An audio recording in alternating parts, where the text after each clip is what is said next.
सातवां वाला है, यस्त्विन्द्रियाणि मनसा नियम्यारभतेऽर्जुन कर्मेन्द्रियैः कर्मयोग मसक्तः स विशिष्यते। इसमें भगवान जी एक्चुअली पहले वाला जो उन्होंने अर्जुन को बताया उसी से ही आगे वो चल रहे हैं। पिछले वाले में उन्होंने उसमें कहा था कि संयम्य, मतलब कि जबरदस्ती रोक के, जो जब हम अपनी इच्छाओं को जबरदस्ती रोकते हैं, जैसे आपने अभी बताया कि दमन करते हैं उनका, तो वो ज्यादा मुखरित हो जाती हैं। इसमें वो बता रहे हैं कि आप उसको नियमित करें, जो भी इच्छाएं हैं उनको नियमित करें। वो उसमें है कि आप जो भी काम करते हो, एक्चुअली वो कहना चाह रहे हैं कि काम में कोई दोष नहीं है, काम गलत नहीं है, काम का की जो उसका फल मिलना है उसका भी कोई दोष, उसमें भी कोई कमी नहीं, उसमें भी कोई गलती नहीं है। कोई काम होगा उसका फल तो आएगा ही आएगा, लेकिन जब उस काम के साथ हमारी आसक्ति हो जाती है तो हमारी आसक्ति उसके फल के साथ भी हो जाती है। जब काम के साथ आसक्ति होगी उसके फल के साथ आसक्ति होगी, वो गलत है, क्योंकि उससे फिर हम अपने आप को, हम अपने मन को काबू में नहीं रख पाते हैं। हम अपने मन को काबू में नहीं रख पाएंगे तो हमारा मन फिर इंद्रियों के अधीन होके काम करेगा।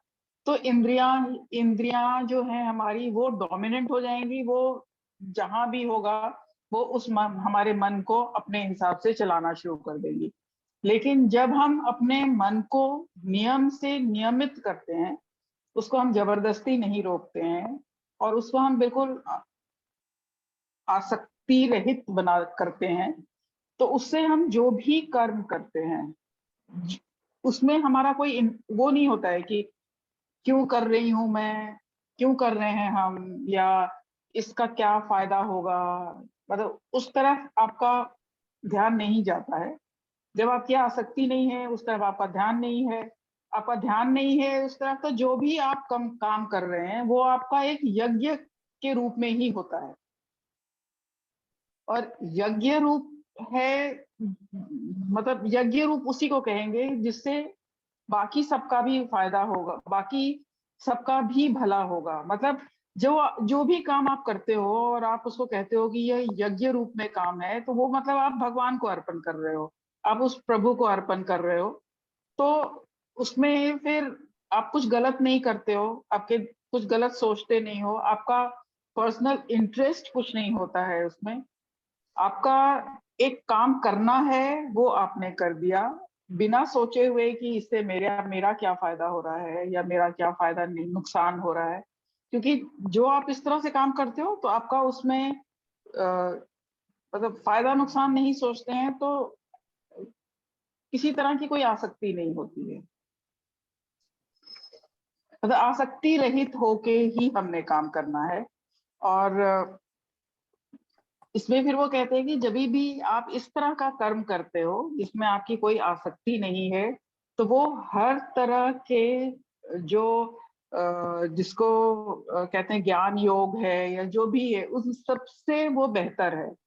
क्योंकि कर्म किए बगैर तो आपका चलता नहीं है, आपको कर्म तो करना ही है। तो अगर आप अपने मन को अपने नियमित कर लेते हैं, तो आपकी इंद्रियां भी आपके वश में होती हैं। आपकी इंद्रियां आपके वश में होती हैं तो आप काम वही करोगे, कर्म वही करोगे जो ठीक होगा। और जो ठीक होगा उसका मतलब कि वो आसक्ति रहित होगा, तो उससे सबका भला होगा। बिल्कुल और सही। कुछ आप ऐड करना चाहेंगे इसमें? आप 8वीं मेरे बोलिए, को उसके बाद खाते हैं। उसके बाद आठवां वाला है, नियतम कुरु कर्मत्वम कर्म ज्यायो ह्य कर्मणः शरीर यात्रापि च ते न प्रसिद्धयेद कर्मणः। इसमें भगवान जी कह रहे हैं कि कर्म ना करने की अपेक्षा कर्म करना ही श्रेष्ठ है। क्योंकि कोई भी आपका शरीर भी बिना कर्म किए तो नहीं चल सकता है। एक्चुअली वो पिछले श्लोकों में भी वो यही बात बता चुके हैं कि कर्म करना ही है, कर्म किए बगैर काम नहीं चलता है। आपका जो प्रकृति से सारे कर्म आपके प्रकृति से जुड़े हुए हैं और वो आपके कर्म होने ही हैं। जैसा कि पहले वाले श्लोकों में था कि आपको सांस लेनी है, आपका बॉडी का जो पूरा सिस्टम है वो चल रहा है, उसके ऊपर आपका कोई कंट्रोल ही नहीं है, आपका वो प्रकृति के हिसाब से चलता ही रहेगा।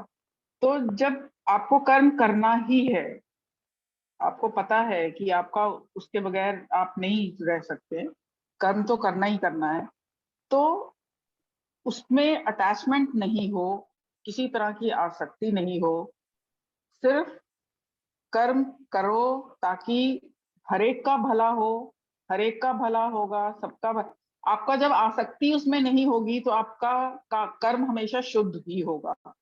आपका कर्म शुद्ध होगा तो उससे दूसरों का भला होगा। और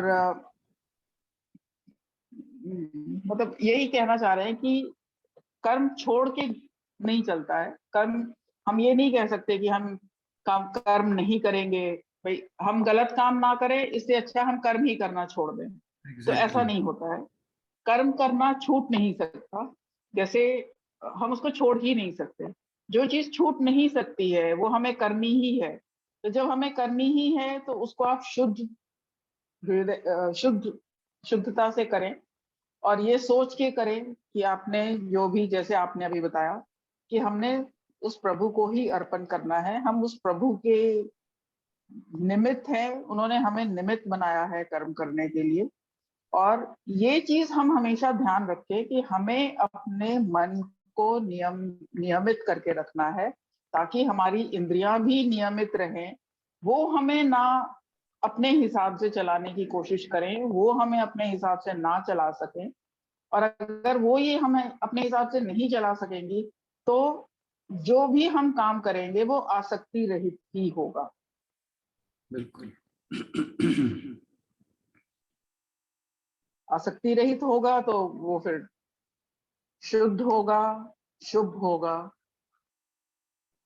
उसी परमात्मा को अर्पित होगा। बिल्कुल सही साहब। कोई और इन श्लोकों पर कुछ कहना चाहेंगे?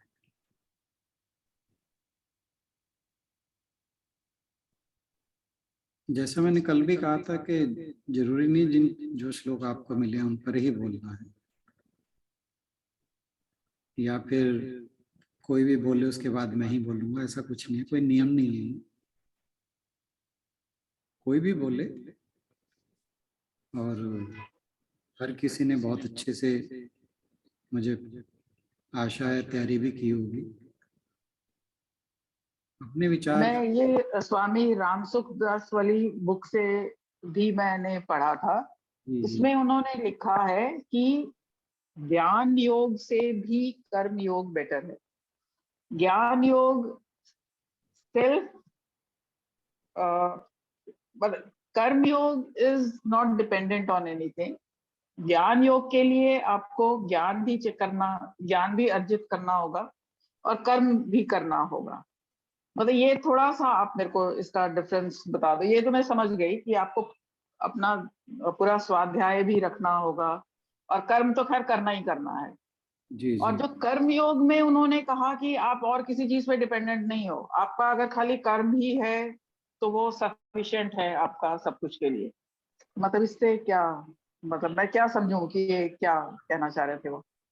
इसमें कहने की जो बात आती है कि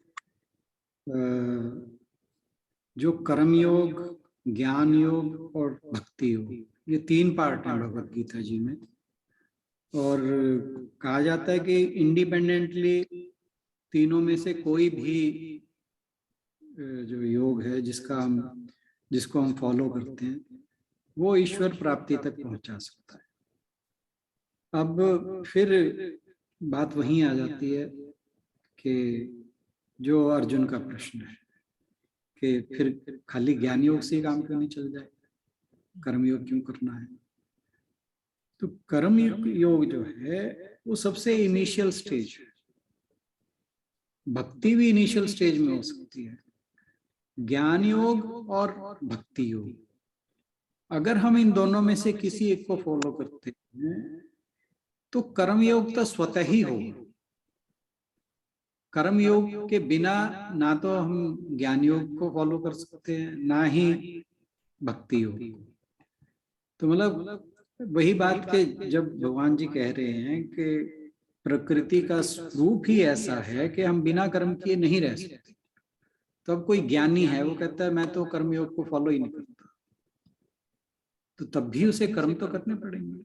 जो दैनिक जीवन के जो बहुत ही नेसेसिटीज हैं जो हमें करने ही पड़ते, जिनके बिना गुजारा भी होंगी, तो बिना कर्म किए गुजारा है ही नहीं। और रही बात के क्या कर्मयोग अपने आप में सफिशिएंट है? सफिशिएंट इन द वे कि जब हमारा कर्मयोग सिद्ध हो जाता है तो हम स्वतः ही ज्ञान के अधिकारी बन जाते हैं। मतलब रास्ता, क्योंकि अगर आसक्ति रहित हो गए तो फिर वो अपने आप, हाँ, तो जब कोई अटैचमेंट ही नहीं रही तो फिर अपने आप ही आप उस लाइन पे चले गए। बिल्कुल बिल्कुल। सर एक बात बोलूं, मेरे को ऐसे लगता है कि आसक्ति रहित होना है, ये तो ज्ञान योग नहीं हमें बताया ना कि आसक्ति रहित होके कर्म करना है। तो हर ये सब योग एक दूसरे पे डिपेंडेंट नहीं है कि मतलब एक दूसरे के साथ मिलके चलने वाले नहीं है। देखो भक्ति योग है तो हमें डिवोशन आई, ज्ञान योग है तब हमें पता चला कि कर्म जो हमने करने हैं वो आसक्ति रहित करने हैं, तभी हमको उसका असल में जो उसका फल मिलेगा या जो हम चाहते हैं, जो हमारा टारगेट है भगवान को मिलना, वो तभी पूरा होगा जब हम आसक्ति रहित कर्म करें। और ये कैसे पता चला? ये ज्ञान योग से वेद पढ़ के तब पता चला। नहीं तो जो अगर नॉर्मल इंसान होता है ना, वो नॉर्मली तो कोई भी कर्म करता है उसके पीछे आसक्ति या फल की इच्छा तो होती है। कर्म होता ही तब है, करते ही तब है। भाई भूख लगी है, खाना खाना है, बनाएंगे तब ना जब ये होगा कि हाँ खाना खाना है और भाई भूख लगी है तो स्वाद खाना खाना है, तभी कर्म होगा। आसक्ति रही तब हो जाएगा जब हमें ये मैं पता चलेगा कि यार ये ना सिर्फ हमें जिंदा रहने के लिए खाना है, या मुझे मतलब जो जो इस जन्म में काम करने के लिए भगवान ने भेजा है और मेरे को ठीक रहना है इसीलिए खाना खाना है, तब मैं आसक्ति रहित रह पाऊंगी, तब मेरे को उसमें आसक्ति नहीं होगी। ये मुझे ज्ञान योग ने सिखाया, ऐसा नहीं है। किसी हद तक आपकी बात ठीक है, लेकिन इसमें मैं एक बात कहता हूँ, क्या एक नास्तिक व्यक्ति कर्मयोगी नहीं हो सकता? वही तो मैं कह रही हूँ कि वो कर्मयोगी हो सकता है। हम आस्तिक भाई नास्तिक को वो कर्मयोगी भी हो सकता है और आसक्ति रहित कर्म भी कर सकता है ना। भगवान को नहीं मानता लेकिन वेद उसने पढ़े, वेदों को मानता है, भगवान को नहीं मानता। ऐसा नहीं हो सकता। जो वेदों को माने वो भगवान को ना माने। वेद को मीन्स वेदों की चीजें, जैसे वेद कहता है आसक्ति रहित काम करो, उसको ये बात तो अपील कर गई कि आसक्ति रहित काम करो, पर वो नहीं कहता कि हाँ जी ये भगवान ने कहा था। नहीं, बहुत से लोग ऐसे होते हैं जो शास्त्रों में भगवान में विश्वास नहीं करते, लेकिन फिर भी वो मतलब मॉरली बहुत अपराइट होते हैं, वैल्यूज को फॉलो करते हैं। ऐसी बात नहीं है। मैं जी फिलहाल मेरे दिमाग में कोई एग्जांपल नहीं आ रही, पर मैंने पढ़ा हुआ है। तो नहीं, ये मैं भी बहुत सारे नाम लोगों याद को देखती हूँ कि भगवान को नहीं मानते। अब जैसे मेरे को खुद को भी ऐसे लगता है कि मैं भगवान को तो बहुत मानती हूँ, लेकिन मैं रोज दिया बाती नहीं करती। मैं मंदिर नहीं, बहुत कम जाती हूँ जब ऐसे ही मतलब अवर्षण नहीं है, बट मेरा एक वो नहीं है बना हुआ एक रूल या क्या कहना चाहिए डिसिप्लिन कि मैं रोज मंदिर जाऊं, नहीं जाती।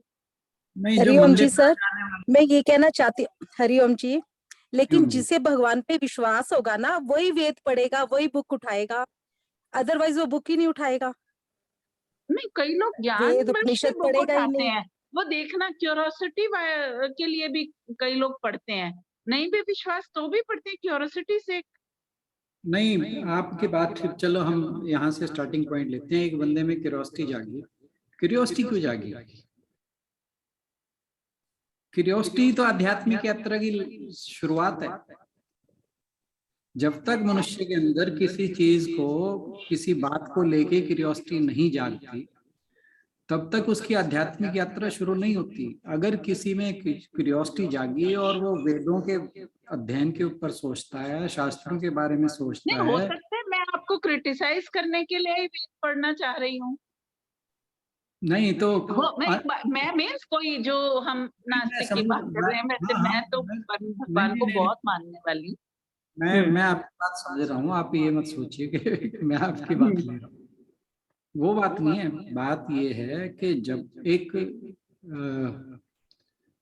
मैं आपको एग्जांपल देता हूँ कि भगवान के साथ कहते हैं ना, 3 तरह का संबंध होता है। एक तो सखा का, जैसे अर्जुन और कृष्ण का था, और एक और था, वो मेरे नहीं फिलहाल दिमाग में आ रहा। तीसरा था कि शत्रु का, शत्रु का संबंध जैसे रावण और राम का था। रावण हर समय राम को ही याद करता था, और कंस के भी ऐसे ही था। आप कंस का जीवन देख लीजिए, अगर आपने कृष्णावतार जैसे सीरियल देखा हो। हाँ, वो हमेशा भगवान कृष्ण को मारने के लिए उनके बारे में ही सोचते थे। उसके मन में सिर्फ एक विचार था कि मैंने कृष्ण को मारना। मतलब हर समय उसके मुख पे, मन में, हृदय में कृष्ण के अलावा कुछ नहीं था चलता। उसे ये था कि मैंने उस बच्चे को ढूंढना है और उसे मारना है। ठीक है, तो हर समय याद तो वो भी कृष्ण को ही करता था। रावण था, हर समय याद तो वो भी, जब वो सीता को उठा के ले गया, तो सीता माता के उठाने के बाद उसे पता था कि राम जी कभी भी आएंगे। तो हर समय उसके मन में ये था कि अब ना राम जी आ जाएं, अब ना आ जाएं, अब कोई दूत ना आ जाए, अब कहीं से हमला ना हो जाए। तो हर समय उसके अंदर मन में भय था। तो और यानी संबंध उसका भगवान से था, इसी कारण भगवान के हाथों वो सीधा वैकुंठ लोक गया।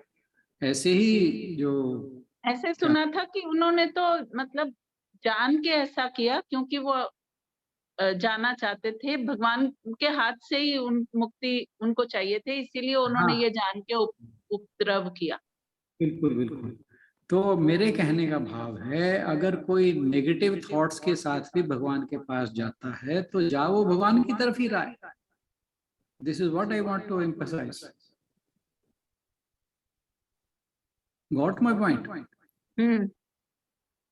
तो ये सोचना कि कोई मतलब आउट ऑफ नोवेयर वो जाके एक कर्मयोग को फॉलो करने लग गया, तो ऐसी बात नहीं है। कर्म योग जो है, बहुत से लोग ऐसे हैं जो भगवान को नहीं मानते, शास्त्रों को नहीं मानते, परंतु, और आपको एक चीज बताऊं कि वेस्टर्न कंट्रीज में लोग रिलीजियस कम हो रहे हैं। अभी अभी मैं कहीं कोई रिसर्च पेपर कुछ महीने पहले पढ़ा था, बट वो मोरालिटी और वैल्यूज इनके ऊपर ज्यादा ध्यान दे रहे हैं। वो बुरे कर्मों से बचना चाह रहे हैं। वो सोचते हैं कि हमें काम अच्छे करने चाहिए और हम ऑनेस्ट होना चाहिए, मॉरली अपराइट होना चाहिए, और हमारा एक वैल्यू सिस्टम होना चाहिए। But I don't want religion, but I don't follow God, और आई डोंट बिलीव गॉड। तो ऐसे बहुत से लोग हैं। तो होगा क्या ऐसे लोगों का? अब क्या होगा? अब ऐसे लोग जो हैं, जब ये कर्मयोग को फॉलो कर रहे हैं, लेकिन अब धीरे धीरे धीरे जब ये मॉरल वैल्यूज को फॉलो करेंगे और मॉरली अपराइट होंगे, अच्छे काम करेंगे, तो धीरे धीरे इनमें जो शुद्धता का भाव बढ़ता जाएगा। शुद्धता का भाव बढ़ेगा तो एक समय ऐसा आएगा, या तो वो इस लाइफ में आए, हो सकता है नेक्स्ट लाइफ में आए, तो उनका जो जैसे 6th चैप्टर में आया था कि उनका जो फिर जन्म होगा वो ऐसे घर में होगा जहां से उनकी आध्यात्मिक यात्रा और तेजी से चल सके। तो जरूरी नहीं कि एक पिछले जन्म में जो कर्मयोग फॉलो कर रहा था, भगवान को बिल्कुल नहीं था मानता, वेदों उपनिषदों को कुछ नहीं था मानता, शास्त्रों में कोई उसका अनुराग नहीं था, लेकिन कर्म अच्छे कर रहा था। कर्म जैसे कर्म योग हमें बात आती है उस तरह से कर रहा था जो सबके फायदे के हों, सर्व जैसे कहते हैं ना सर्वभूत हितेरता, तो उस तरह से।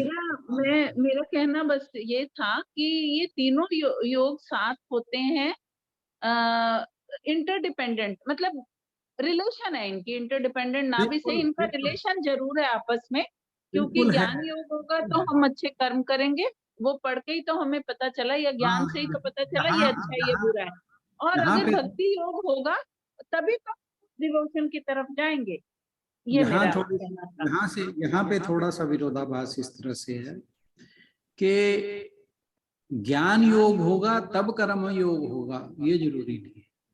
हाँ, ये जरूरी नहीं है, कर्म योग ज्ञान योग मतलब कि रिलेशन तो इनमें बड़ा स्ट्रॉन्ग है। बाकी एक चीज मैं आपको बताऊं कि कोई भी रास्ता हम अपना लें, चाहे कर्म योग का, ज्ञान योग का, भक्ति योग का, अंत में जो है वो जब हम बात कहते हैं कि आत्म प्रकाश हुआ, आत्म साक्षात्कार हुआ, वो ज्ञान क्या है? वो है अपने वास्तविक स्वरूप का, चैतन्य स्वरूप का ज्ञान। ठीक है, यही तो ज्ञान योग है। मतलब परिणति जो है हर योग की वो ज्ञान में ही होगी। सुनीता बहन जी, आपके क्वेश्चन का भी जवाब है इसके अंदर। हाँ जी, हाँ जी, हाँ जी, है ना? तो जो कल्मिनेशन पॉइंट है ना, वो तो ज्ञान ही है। ज्ञान क्या? कि knowing what really I am आई।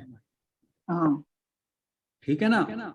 वो ज्ञान यही तो है, ज्ञान योग और क्या है? ज्ञान है, ज्ञान योग का मतलब है अपने वास्तविक या सच्चे स्वरूप को पहचानना, इसको ज्ञान योग। ठीक है, तो हम कोई भी रास्ता फॉलो करें, पहुंचना में वही तक है। अगर हम और कर्म योग जो है ये रूट है ना? कर्म योग तो होगा ही होगा। हम अगर हम कहें ये, हाँ, ये लेके मतलब अनचाहे कर्म भी योग एक आसान तरीका है शुरू करने का, जिसमें कुछ चीजें तो हम जबरदस्त मतलब बिना किसी कंट्रोल के कर ही रहे हैं और वो होनी ही है। बाकी अगर हमें थोड़ी सी भी समझ है तो हम ये अपने आप को धीरे धीरे नियमित कर सकते हैं, आसक्ति रहित कर सकते हैं।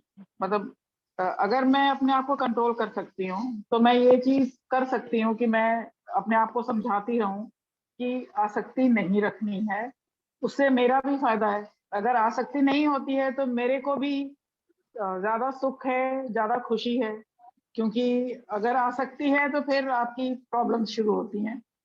तो ये एक आसान तरीका है इस लाइन पे चलने का।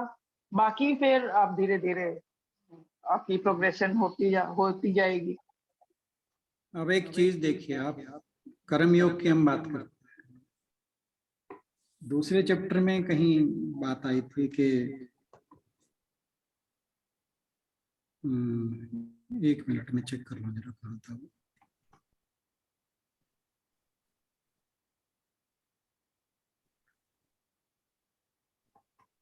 किसी को ध्यान आ रहा हो? त्रिगुणमयी विषय वेदा निस्त्रय गुण्य भवार्जुना, तो वो बात थी।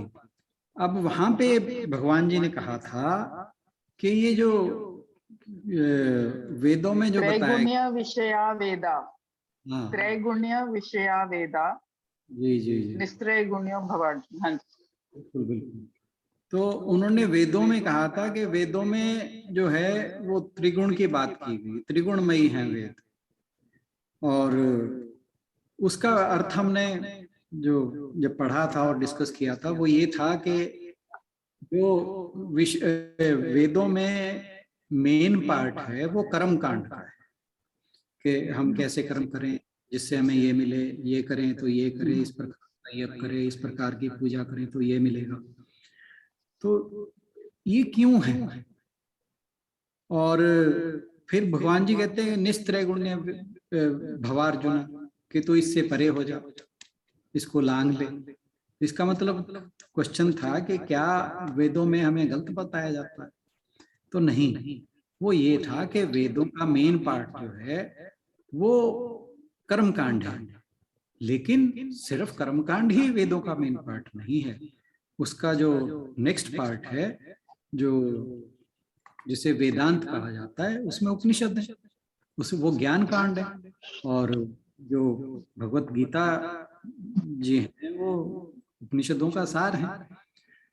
तो कहने का भाव ये है कि कर्म खाली, हम बात करें कि कोई मंदिर जाता है खाली पूजा पाठ करता है और कर्मयोग को फॉलो नहीं करता, तो क्या वो गलत कर रहा है?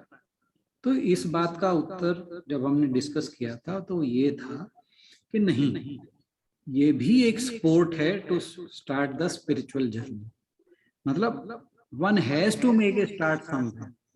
तो अगर एक व्यक्ति उल्टे काम कर रहा है, इससे बेटर है कि वो मंदिर जाके दिया बाती जलाना शुरू कर दे, ठीक है, अपने कुछ सुख के लिए कुछ अशुभ कर्म करना शुरू कर दे कि ये कर्म करने से मुझे ये मिलेगा।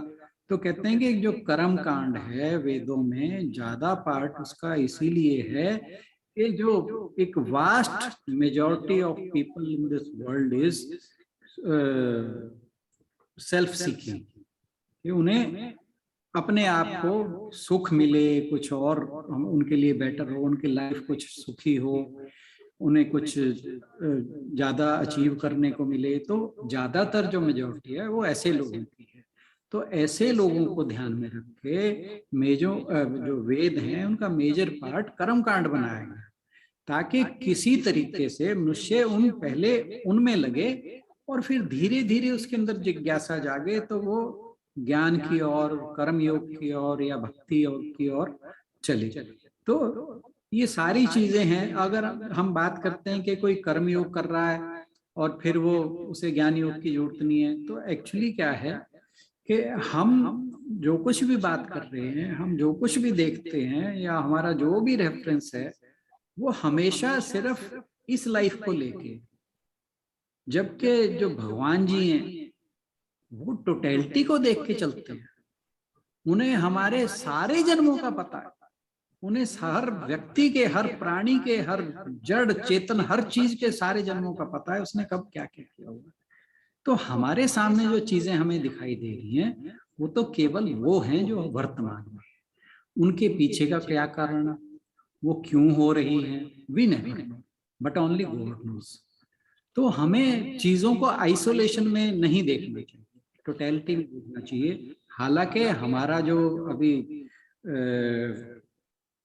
इंटेलेक्चुअल होराइजन है वो इतना वास्ट नहीं हुआ है कि हम भगवान की जो माया है या जो भगवान का देखने का पर्सपेक्टिव है वो हम समझ पाए।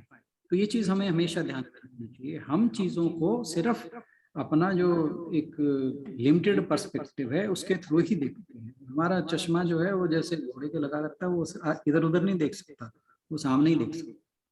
तो हम जब चीजों को देखते हैं हम वर्तमान परिप्रेक्ष्य में ही देखते हैं, लेकिन कहाँ पे क्या हो रहा है, क्यों हो रहा है, उसके पीछे के कारणों को तो हमें पता ही नहीं। तो ये भी बातें हमें ध्यान में रखनी।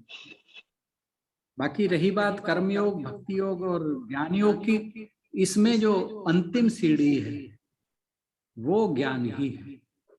भक्ति द्वारा भी हमें ज्ञान प्राप्त करना है, हमें के द्वारा भी ज्ञान प्राप्त करना है, ज्ञान योग के द्वारा भी ज्ञान प्राप्त करना है, लेकिन हम सीधे कहीं भी जंप नहीं कर सकते। रास्ता हमारा कर्मयोग के थ्रू ही जाएगा। लेकिन जैसे हम बात, एग्जांपल सबसे इजी हमें एग्जांपल मिलती है शंकराचार्य जी की, कि उन्होंने तो कोई कर्म किया ही नहीं, तो 6 साल की उम्र में ही उन्हें पूरा ज्ञान हो गया था। परंतु वो इस जन्म की बात है, उससे पहले के जन्मों में ना जाने कितने जन्मों में उन्होंने कर्म योग करके वो इस चीज के अधिकारी बने हुए। तो इस तरह से हमें चीजों को सही परिप्रेक्ष्य में देखना बहुत जरूरी है। आई होप के सबके जो इश्यूज हैं वो रिजॉल्व हो गए। अगर अभी भी कुछ बात रह रही है तो हम कोशिश करते हैं और फिर बात करने की।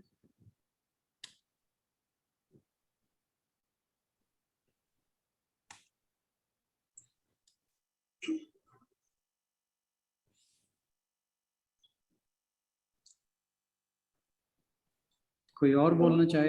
बहुत अच्छी तरह क्लियर हो गया सर। चलिए, बहुत अच्छा।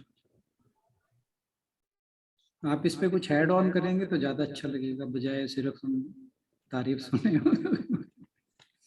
ये भी ठीक है।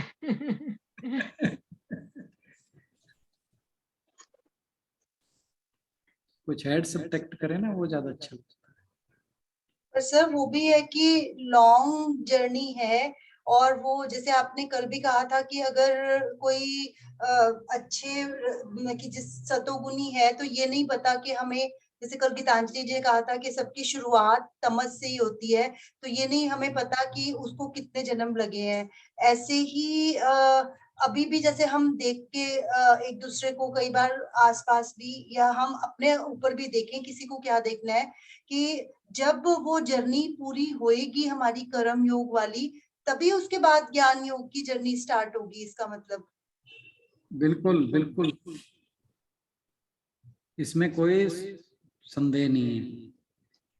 क्योंकि अगर मान लीजिए आज की डेट में हम कहें कि हमारे अंदर ज्ञान प्रकाशित हो गया, ज्ञान प्रकाशित होने का पहले तो हमें ये समझना चाहिए कि ज्ञान का मतलब क्या है। ये जरूर, अगर ये बात क्लियर नहीं ना होगी कि ज्ञान का मतलब क्या है, फिर हम जितना मर्जी मत्थापच्ची करते रहे, हमें समझ नहीं आएगी। ज्ञान का मतलब ये है कि हम अपने जो आत्मा का प्रकाश है वो हमारे अंदर प्रकाशित हो गया है, वो कहीं छुपा नहीं हुआ, उसके ऊपर एक आवरण है, वो तो स्वयं प्रकाशित है।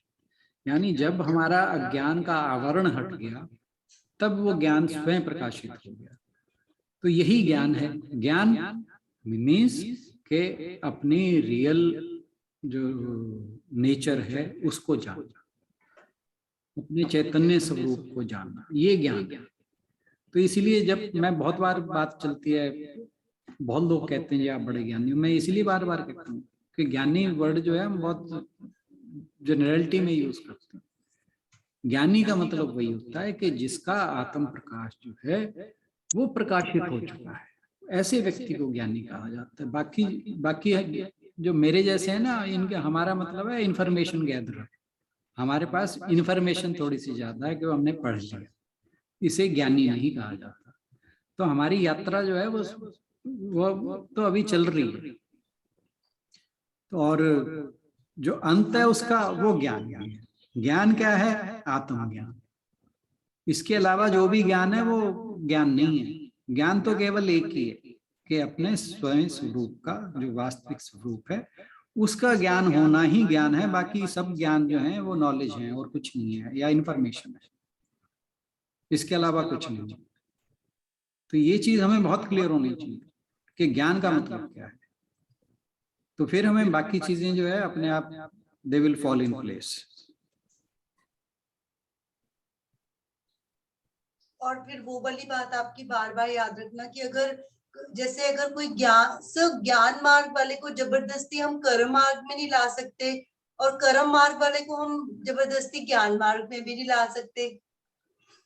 नहीं, जबरदस्ती तो हम कुछ भी नहीं कर सकते, पहले तो बात ये है। अभी ये पिछला श्लोक ही देख लीजिए, उसमें क्या था कि जब हम जबरदस्ती क्या था, हाँ, जो मूड अपने आप को, जो मूड मिथ्याचारी कहलाएगा, मतलब आप उसको जबरदस्ती करोगे वो और ज्यादा विस्फोटित होगा, तो जितना उसको हम सप्रेस करने की कोशिश करेंगे। जबरदस्ती तो कुछ कर ही नहीं सकते, पहली तो बात ये है। तो ज्ञान योगी को हम कर्म योगी, ज्ञान योगी बना कब वो? जब उसका कर्म योग की यात्रा पूरी हो चुकी। आपको मुझे लग रहा है ये बात जब हमने शुरू की थी ना, तो सबसे पहली बात यही हुई थी कि जो ये यात्रा है ना, इसका सबसे पहला पड़ाव जो है वो कर्म योग है। हम ये नहीं कह सकते कि कर्म योग मात्रा यात्रा अलग है, ज्ञान योग की यात्रा अलग है, नहीं। इस स्पिरिचुअल जर्नी का सबसे पहला जो पड़ाव है वो कर्म योग है। The journey starts with karma yoga. Once your mind becomes purified, your chit becomes free of attachments and all the negative connotations, तो फिर क्या होगा कि आप ज्ञान के अधिकारी बन जाओगे। तो फिर वहां से ज्ञान मार्ग आपका शुरू होगा। तो ये यात्रा है, ये यात्रा के अलग अलग पड़ाव हैं ये। और हाँ, एक जो हमने बात की थी कि ये सेम जर्नी में कर्म योग happens at a different time duration, time zone, and ज्ञान योग happens in a different time zone. अगर ये बात याद रहेगी फिर ये जो कंफ्यूजन है ये नहीं रहेगा।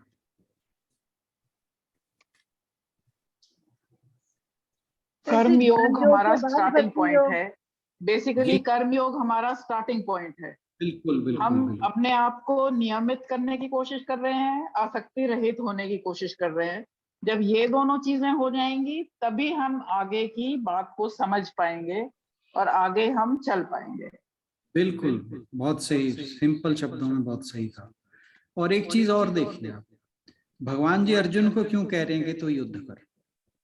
उन्होंने फिर बाद में इसको क्लियर भी किया कि तू तेरे अंदर रजस गुण जो है वो ज्यादा हावी है, क्योंकि तू उसमें क्षत्रिय कुल में पैदा हुआ है, राजकुमार है, योद्धा है, तू स्वभाव से ही योद्धा है। तू ज्ञान योग अगर फॉलो करना चाहे तो हो भी नहीं पाएगा। वो मिथ्याचारी वाली बात आ जाएगी कि तू जाके, ये बात आई थी कि तू जाके वन में बैठेगा पर तेरे मन में तेरी भुजाएं फड़कती रहेंगी। वहां पे कुछ लगेगा कि कोई गड़बड़ हो रहा है तो वहां लड़ने के लिए तैयार हो जाएगा। क्यों? क्योंकि तेरा क्षत्रियों वाला स्वभाव है।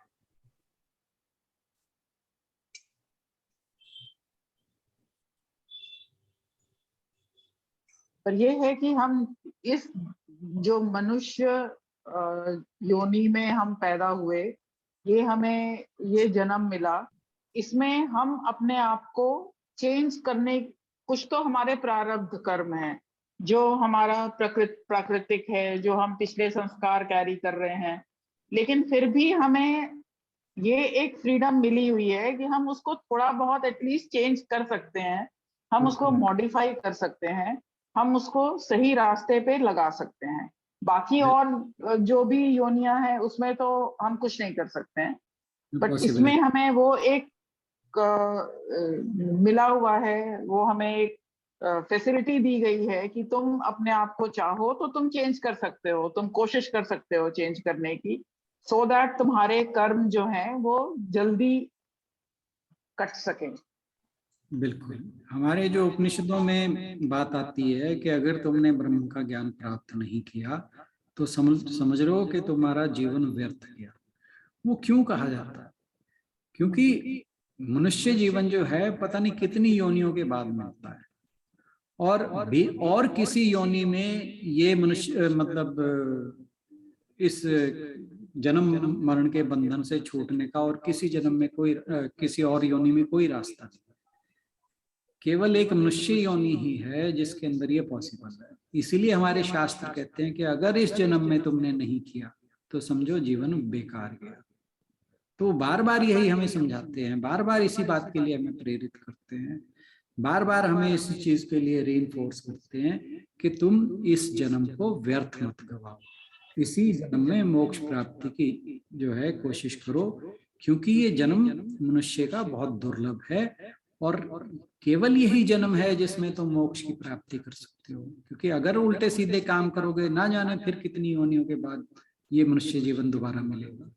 और कहा भी जाता है कि अरे इवन देवता लोग भी जो स्वर्ग में बैठे हैं वो भी मनुष्य जीवन को पाने के लिए तरसते हैं। क्यों? क्योंकि देवता लोग जो हैं वो अभी जन्म मरण के चक्कर से मुक्त नहीं हुए। ये भी हमें ध्यान रखना चाहिए। मुक्ति हरेक की इसी मानव जीवन से ही होकर, रास्ता यही है मोक्ष का।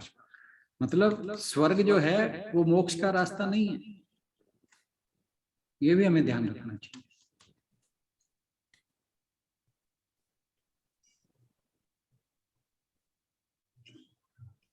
चलिए इसी के साथ समापन की ओर बढ़े, अगर कोई और कुछ नहीं कहना चाहते तो।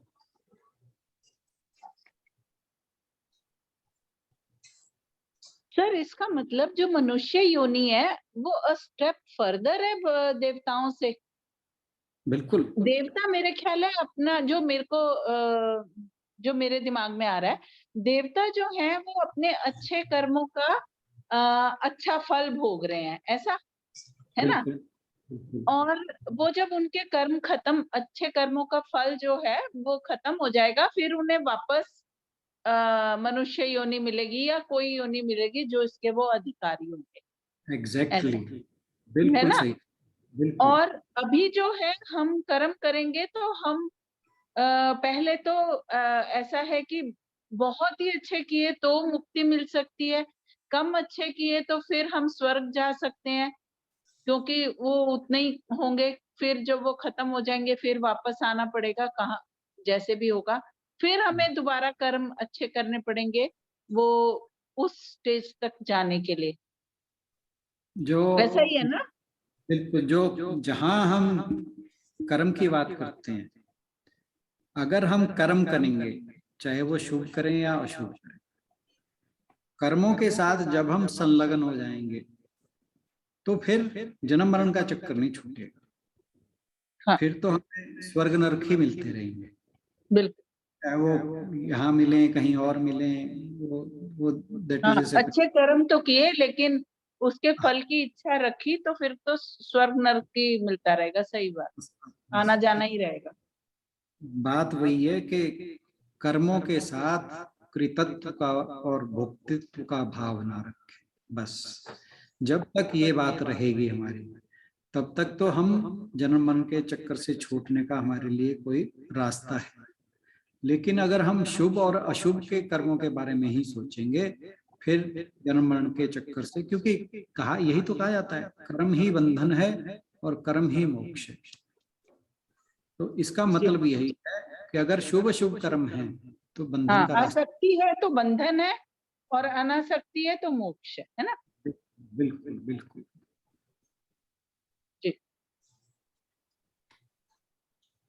आज किसी और ने मोक्ष का अर्थ ये बताया कि मोह का क्षय जब आपका हो गया कहीं से भी हर जगह से, तो वो ही मोक्ष है। मतलब वो जो मोक्ष की हम बात कर रहे हैं इमेजिनरी है, वो शायद कि मरने के बाद मिलेगा, लेकिन अगर आपको जीते जी मोक्ष चाहिए तो उन्होंने बोला कि जब आपका हर जगह से मोह खत्म हो जाएगा तो इसका मतलब आपको मोक्ष प्राप्त हुआ है। आसक्ति रहित जीवन। बिल्कुल बिल्कुल। हरि कर वो कहते नहीं, हरि अनंत हरि कथा अनंत, कही वही कही सुनहि बहु विधि सब संता। तो बात एक ही है, उसे कहने के ढंग सभी ज्ञानियों ने, एक और भी है कि फिलहाल मुझे याद नहीं आ रहा, फिर कल बताऊंगा। तो बात वही है कि हमें जो मोक्ष की बात आती है, मोक्ष का मतलब वही है कि हम जब कर्ता का भाव हमारे अंदर से निकल गया, और जो आप बात कह रहे हो कि मोह का क्षय, तो मतलब मोक्ष जो है कोई ये नहीं कि मरने के बाद ही मिलना है, जीवन मुक्ति भी तो एक चीज है। जीवन मुक्ति का मतलब भी यही है कि हम जीते जी मोक्ष के अधिकारी हो जाते हैं, जीते जी बंधनों से मुक्त हो जाते हैं। तो जरूरी ऐसा नहीं कि इंसान सर अपने आप में हमेशा खुश ही रहता है ना? खुश बिल्कुल मीन्स बिल्कुल उसको सही बात है। एक शांति वो रहती है, कोई हाँ, भी उसे चीज हो शांति उसे रहती है। उसे शब्द कोई भी दे लो, मतलब वही है। हम्म। परम शांत, परम आनंद, ये सारे वर्ड जो हैं उसी व्यक्ति के लिए। जी।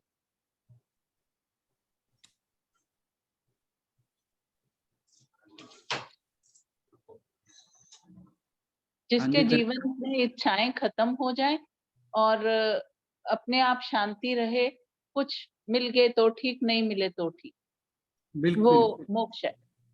बिल्कुल बिल्कुल। इच्छाओं का अंत हो गया तो बंधनों से मुक्ति हो गई आपकी।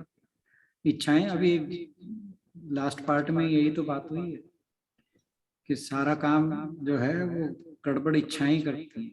इच्छाओं का अंत हो गया तो बात खत्म होगी सारी।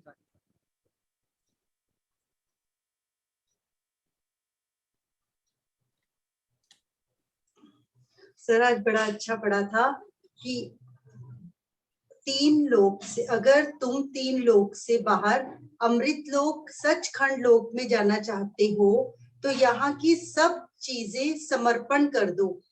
कोई लेश मात्र भी तीन लोक की चीजों से प्यार ना करो। किसी चीज की तो क्या, किसी के दिल को भी अपने दिल में ना रखो। देखने में आया है अगर हम किसी चीज को तो नहीं रखते मगर किसी के दिल में हमारा प्यार या किसी का हमारे दिल में प्यार भी जन्म देता है, क्योंकि उसका बदला दिए बिना हमें निराकार में नहीं समा सकते। इसलिए हर तरफ से अपने आप को बचाओ। वही अनासक्त होने वाली बात है। मतलब जैसे वो राजा भरत की कथा है कि वो जब मरने का टाइम आया हिरण में आसक्त हो गए थे। पूरी लाइफ उनकी जो थी वो भगवत नाम में ही, भगवत स्मरण में ही गई, लेकिन जब लास्ट का समय आया तो वो हिरण के अंदर आसक्ति हो गई। तो बात तो वही है कि आसक्ति किसी भी तरह की, किसी से प्रेम हो, किसी से कोई मोह हो, किसी चीज की इच्छा हो, किसी चीज की अनिच्छा हो, क्योंकि कल परसों हम बात कर रहे थे कि अनिच्छा भी गड़बड़।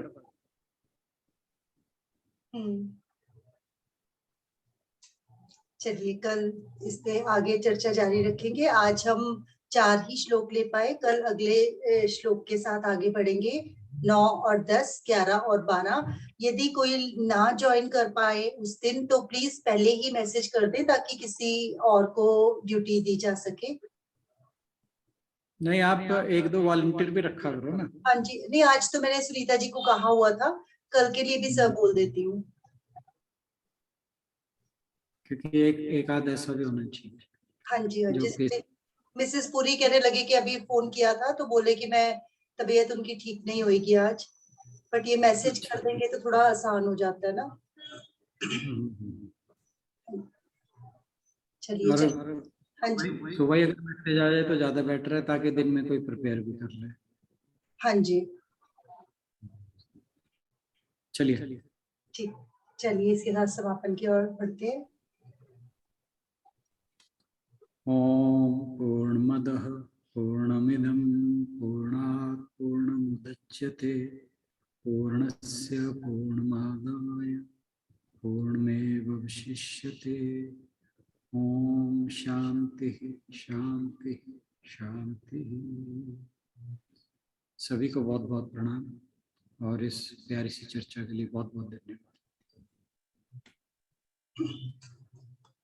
आप सभी का बहुत बहुत धन्यवाद। कल मिलते हैं अगली चर्चा में।